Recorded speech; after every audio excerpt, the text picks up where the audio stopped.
భారత పార్లమెంట్ లో అరుదుగా జరిగే ఒక కీలక పరిణామం ఇప్పుడు దేశవ్యాప్తంగా పెద్ద చర్చనీయాంశంగా మారింది. లోక్సభ స్పీకర్ పై అవిశ్వాస తీర్మానం కేంద్ర రాజకీయాల్లో భారీ కలకలం రేపుతోంది. లోక్సభ స్పీకర్ ఓం బిర్లాపై ప్రతిపక్షాలు అధికారికంగా అవిశ్వాస తీర్మానం నోటీసు ఇచ్చాయి. కాంగ్రెస్ నేతృత్వంలోని ఇండియా అలయన్స్ పార్టీలకు చెందిన ఎంపీలు కలిసి ఈ తీర్మానాన్ని సమర్పించారు. సుమారు 118 మంది ఎంపీలు సంతకాలు చేసి లోక్సభ సెక్రటేరియట్ కు అందజేశారు.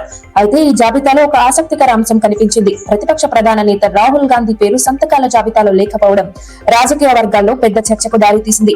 రాహుల్ గాంధీ సంతకం చేయలేదా లేక టెక్నికల్ కారణాల వల్ల జాబితాలో లేకపోయిందా అన్న ప్రశ్నలు వినిపిస్తున్నాయి. అయినా ఆయనకు ప్రతిపక్ష నిర్ణయానికి పూర్తి మద్దతు ఉందని కాంగ్రెస్ వర్గాలు చెబుతున్నాయి. ప్రతిపక్షాల ఆరోపణల ప్రకారం స్పీకర్ ఓం బిర్లా సభను నడిపే సమయంలో తటస్థంగా వ్యవహరించడం లేదని అంటున్నారు. ప్రతిపక్ష ఎంపీలకు మాట్లాడే అవకాశాలు ఇవ్వడం లేదని, ముఖ్యమైన అంశాలపై చర్చకు అనుమతించడం లేదని ఆరోపిస్తున్నారు.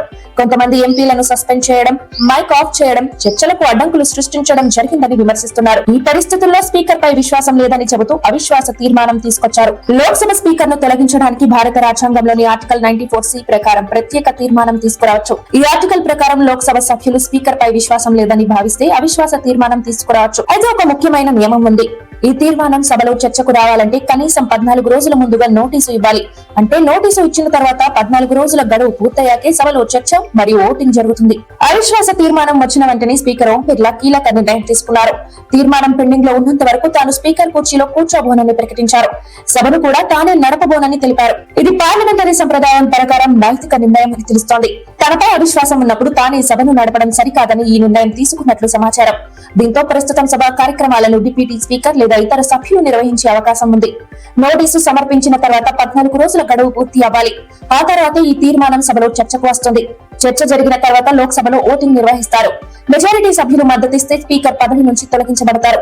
లేకపోతే ఆయన పదవిలో కొనసాగుతారు. ప్రస్తుతం లోక్సభలో ఎన్డీఏ కూటమికి స్పష్టమైన మెజారిటీ ఉంది. దీంతో ఈ అవిశ్వాస తీర్మానం ఆమోదం పొందే అవకాశాలు తక్కువగా ఉన్నాయని విశ్లేషకులు చెబుతున్నారు.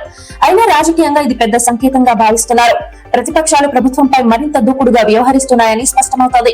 మొత్తానికి లోక్సభ స్పీకర్ పై అవిశ్వాస తీర్మానం దేశ రాజకీయాల్లో కొత్త ఉద్రిక్తతకు దారితీసింది. ఆర్టికల్ 94C ప్రకారం 14 రోజుల నోటీసు తర్వాత ఈ తీర్మానం సభలో చర్చకు రానుంది. రాహుల్ గాంధీ సంతకం అంశం, ఓం బిర్లా కుర్చీలో కూర్చోకపోవడం, పార్లమెంట్ లో పెరుగుతున్న రాజకీయ ఉద్రిక్తత ఇవన్నీ కలిసి ఈ విషయాన్ని మరింత ఆసక్తికరంగా మార్చాయి. ఇప్పుడు అందరి దృష్టి ఒకటే, సభలో ఓటింగ్ ఎప్పుడు జరుగుతుంది, ఫలితం ఏమిటి? దేశ రాజకీయాల్లో ఇది కీలక మలుపుగా మారనుంది.